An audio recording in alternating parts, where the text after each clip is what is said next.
So now let's move on to the 13th of September. Here we go. No news on this day. Well, no major news. Nothing to be labelling up. Only the normal London opening and the New York opening to focus on. So there it is, all labelled up. There's not really much to label up, but we can look at the structure and how price moved and why price moved. So we go over to the live chart. So following on from the previous day, let's go back to the 15-minute time frame. So on this day, I was looking for a retracement, and the reason for that is because look at the previous day, mark up your premium sales, mark up your discount buys. New York session took place here, pushed down, and you can clearly see they started buying from here. So this is your discount buy area, and it goes all the way till close. So there's no signs of selling at all on this session. So going into the next day, your bias is clearly to continue buying, and we're going to target the liquidity above. So what I was doing is going into the New York session today, looking for the same profile as yesterday. New York Open takes place, pushes down, retests the key level, then continue up. And as you can see, we don't get that. We get no retracement. We just find bullish support from the London session. And that's what we're going to go over now. So there is the labelled up diagram once again. And now we can go over the London session. 15-minute time frame goes down to the 5-minute. And we go back. So the mop is here. Pre-London here. And this is the London opening here. So by the time London opening takes place, you've got a little consolidation. There's not really much trade to go by here. London opening takes place, pushes up straight away, and that's pushing to a nice clear liquidity pool in my opinion. It even leaves behind a flat top candle at the opening to show liquidity is there. And when that normally happens, it's normally used as a key level. So it will be a target for price later on. Price goes up, takes the Asia session high, and that is a previous day high, not previous day, past daily high. Let's just look at that. So that is the daily high from here, the 4th of September. That is what that high is. So that is taking the past daily high. So once that starts rejecting here, that's another opportunity. Just like the previous day, London Open takes place, pushes up, takes liquidity, then starts reversing. So on these rejections, stop loss at the high, and you'd be targeting the London opening at least again. Price comes down. By the time of the mop, you'd have moved to break even by now. Take partial profits at the London opening, and that is a nice bit of profit to start the day. Nice easy trade. Wasn't even in that trade for long. Then you start to see bullish support from here, and as you can see, we are retesting the pre-London and the London and finding bullish support here. So that is another trade opportunity. Your stop loss will go at the low, and your entries would be around here somewhere on one of these candles around this sort of price. As price goes up, you move it to break even. And then we got the continuation to the upside. And by this time, up here, you'd have moved to break even. It probably took partial profits. And then price goes sideways, creates more liquidity up here. As you can see, we don't take it, so it's still a bullish bias.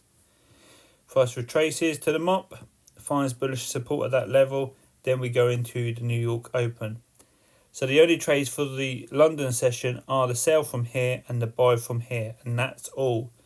Normally, you'll be getting 1 to 3 setups per session, especially on the London session. There's normally no more than 3 setups on the London session for the whole session. The New York one can be a bit more because it has more volume, so it can go up to about 5 setups. So that's all you'd do here. Sell here, buy here, and then you'd wait for the New York session. So like I said earlier, I was expecting a bearish move first on here.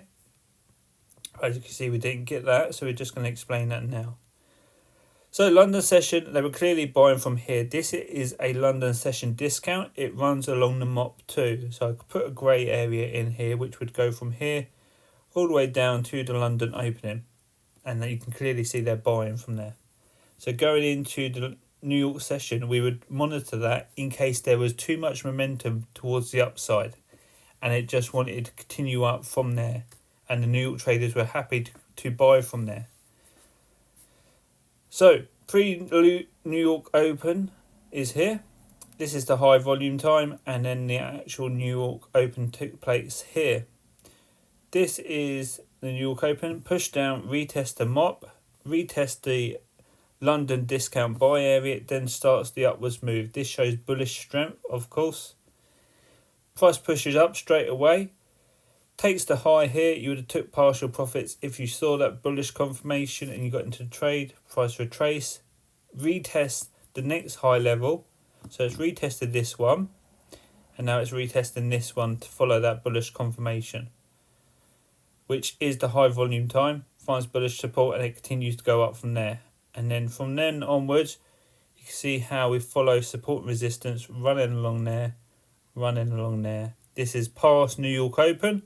So you could have seen that as a potential reversal area, while keeping in mind these are bullish support areas. So once you get rejection here, it's like a temptation to start selling, but you are still within a bullish structure. So these would only be sell attempts. You wouldn't be hoping for too much. Support and resistance run along there, and as you can see, we just follow that slowly towards the upside. Then we go into the afternoon. These are major previous highs. Takes the high, starts retracing. This could be seen as a reversal. You could have started selling here on this candle or this candle.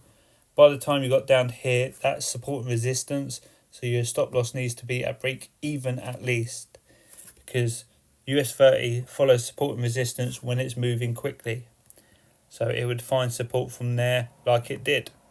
Price goes up, takes a high from here, hits another major high. So just about takes that and then starts turning again. You can see this as another opportunity to sell. And then we go into the afternoon and price just goes sideways. And you can see how we're finding bullish support from that previous New York opening level. So price is still bullish going into the close. Now the only areas you'd be wanting to trade the New York session would be at the opening, either here or here. You could have been looking for a sell after these liquidity grabs or this New York opening retest, but you obviously wouldn't have made much profit. You would have hit break even like you, because price is following support and resistance towards the upside and it's bullish. So this is the only time you would have been looking for that bullish entry, or you might have even risked support and resistance entry towards the upside. But overall, there wasn't any real constructive way of entering. And that is what you call a full volume daily profile, which is bullish. It just carries on from the London opening and carries on through the New York session. And they're both clearly buying towards the upside. Now going into the next day, you would be labelling this area up as a premium sell because you've got enough rejection there, but you'd be looking for a trade setup to be followed if price is around this area with the London opening. Now this is obviously a discount buy area because they clearly started buying there as soon as the session opens.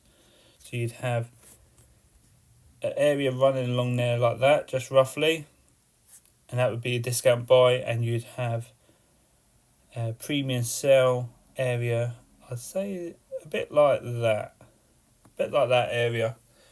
And that's just to give you a bit of understanding, a bit of structure, and then you'd wait for your London session opening and your New York session. I didn't take that buy on Friday. I stayed out because I was waiting for a bearish move first, then buying. But as you can see, the bias towards the upside was clearly continued and the momentum was too strong. I'm going to leave it there. I've been talking too much now. Message me if you've got any questions.